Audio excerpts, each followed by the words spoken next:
My name is Ray Wilberg, and I'm from the Cave Junction area, and I'm supporting the total, complete, absolute, forever, and perpetual withdrawal from the ever mining this area, which is an area which I call the green gold triangle. These three locations of the mines are all in our best water, best salmon, best air in the whole world. We're right there. Now, why is this even happening in the first place? The Federal Reserve System has been for many years now supplying free money to the really rich people, the venture capitalists and the investment bankers. They've got so much money now they don't know what to do with it, so they're looking everywhere. And a really good thing to do with their money is to make an even bigger pile of money. So China wants our nickel. They would trade us our livability of our gold triangle, gold-green triangle, to help their economy. I say no.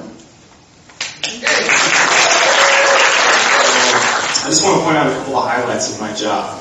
I get to take people out in beautiful places and pristine places, and I get to connect them to these places in a really simple, visceral way by catching fish. We poke them in the mouth, we reel them in, we hold them, we smile with them.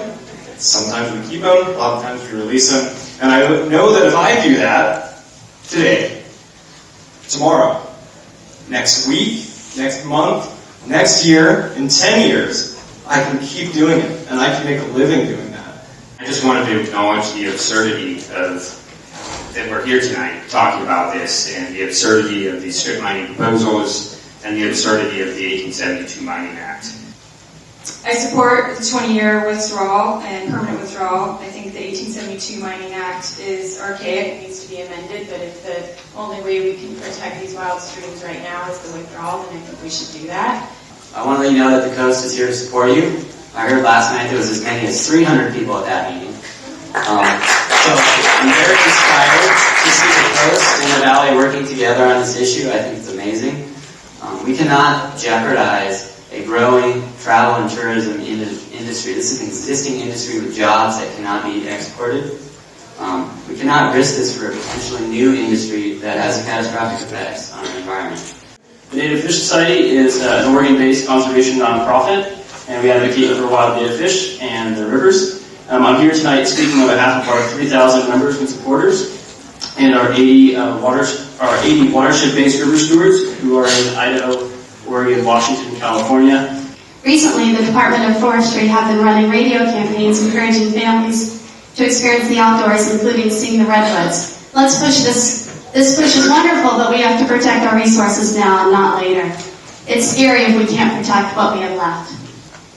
So what I really want to mention are the Siskiyou butterweed, the Douglas's monkey flower, the Waldo rockcress, the Siskiyou fritillary, the California coconut lily, the horned butterwort, the Cook's gomatium, the Delaware willow, and the other special status and endemic plants of the concerned area, all 500 of them. But I realize the folly of a botanist is to explain the value of flowers to its people. And I want to make sure that everybody votes. And when you vote, be sure and ask to change the laws on the 1872 mining laws. When you write your comments to our officials to extend the withdrawal, please include in your comments, let's get rid of the 1872 mining laws. They're obsolete. Thank you.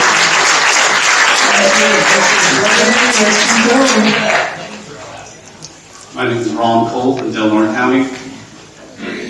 The Smith River watershed and the watersheds associated with it are the litmus for what a healthy watershed could and should be.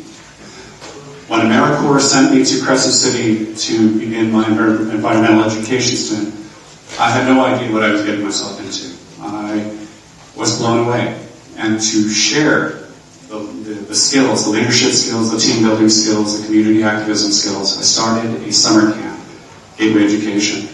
And that summer camp has been going on now for 15 years, and we take the kids to all parts of the Smith River because our focus is developing relationships.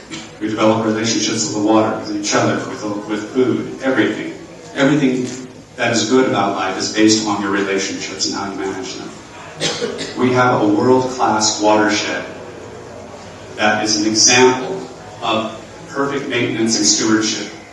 Don't throw it away. Take 5 minutes, like the Native American gentleman who spoke earlier, and write 8 sentences to the people who care, who can actually do something about it. Thank you. I came to Southern Oregon because of the natural resources that we have all spoken about. I have raised my children backpacking and hiking in these precious wilderness areas. That experience is far greater than having an iPad, an iPhone, another television, another car. I'm Kirsten Randrup. I live in Del Norte County, California, and I want to express my gratitude to all of you here from Oregon and your representatives who are wanting to protect this land and water, and I support the mineral withdrawal legislation forever, and any way you get there, it will work. I think Buffalo Rockies is a great place in the Smith River too, and my dad, he takes me out into the wilderness like 2 times a year, and I really don't want it to get mined, and I think that we shouldn't mine it. You know, I just want to give thanks to the BLM and the Forest Service. You know, you guys have like a pretty impressive turnout here for this event you called. I just want to give thanks, you know.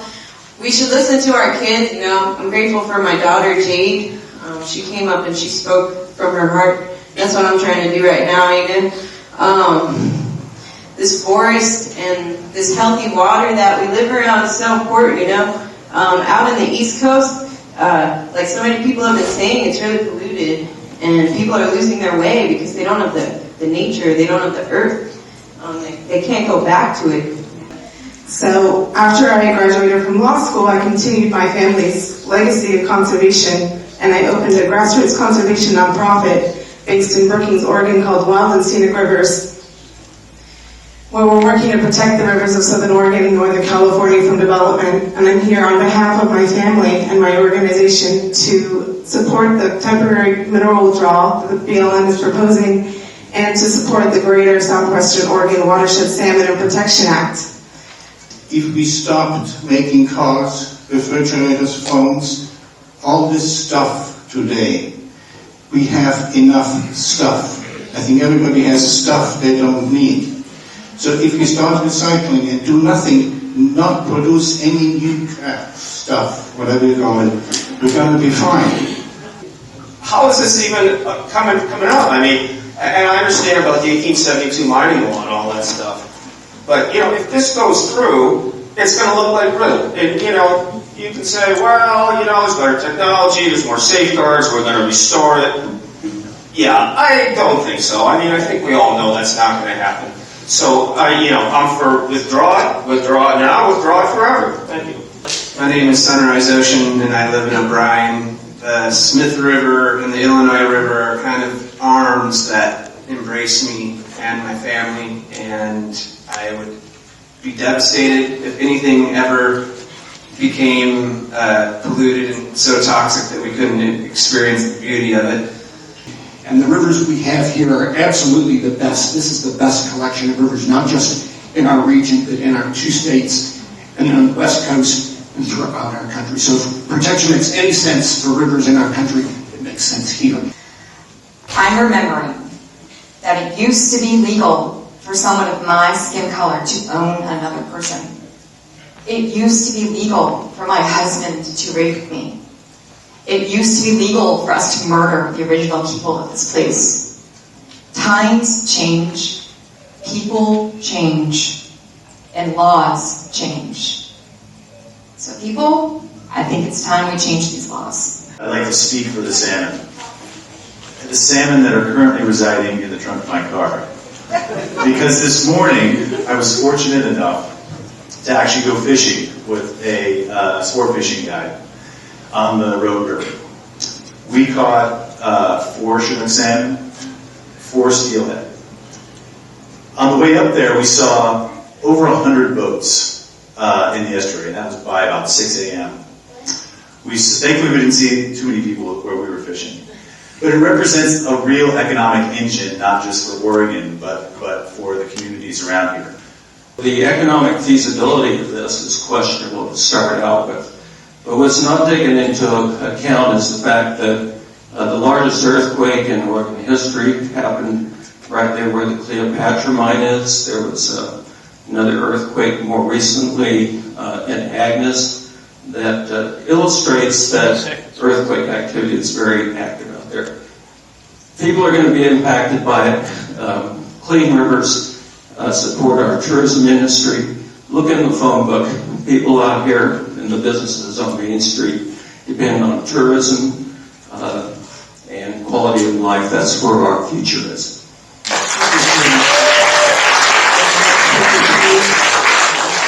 My name is Dale Matthews. You'll be able to see a number of these videos of you speaking. We'll put them on the website so that you can see them on the internet. What website, please? It's called badcounty.com. That's where I live. We also run goodcounty.com. It's not as popular. My father was an amateur miner. He would do tiny little dredge things with an engine. My mother worked for the Forest Service for 30 years. And they both encouraged me as a child to stand up at the very first Earth Day and do a little dance on the stage. So they tried to see the value in all of these things. If there was some big commercial fishing vessel from China that decided it wanted to snap up all of our salmon out of our rivers, it'd be ridiculous, I would probably say, no, don't allow them to do that. And so the idea that some kind of company would come here and try to use strip mining to take all of our silver or all of our nickel, I'm not for that either. But what we're talking about here also are a number of people who come to these meetings at the ambassador and said, look, I run a tiny little putt thing. You know, I'm not killing fish. Fishermen kill fish. Well, actually they do. And so I'm just interested in getting just a tiny little bit piece out of this and maybe bring my family with me. Do we really have to, throw the baby out with the bathwater? That's time. Do we make room for them? Thank you. Thank you. Yes.